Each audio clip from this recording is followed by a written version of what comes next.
Okay, everyone, my name's Chef Eli with School Foods Rocks. Today we are putting together a delicious spicy guac and turkey sandwich using the one and only Butterball roasted thick sliced turkey product. We're making it with a croissant today. You can use this on a hamburger bun or a whole wheat wrap.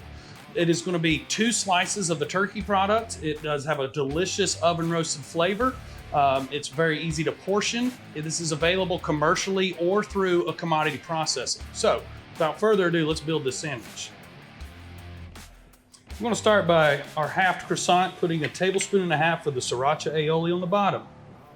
Spreading it evenly throughout, get a little bit in each bite. After that, you are going to layer your vegetables on the very bottom. Placing the turkey on top of that will actually keep it all nice and clean to get everything in one bite. We're going cucumber, lettuce, and shredded carrot.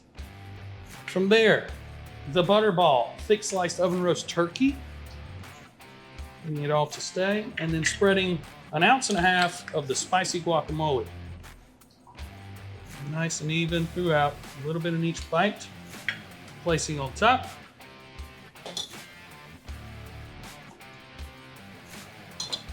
To unveil a delicious spicy guac oven roasted thick sliced turkey croissant.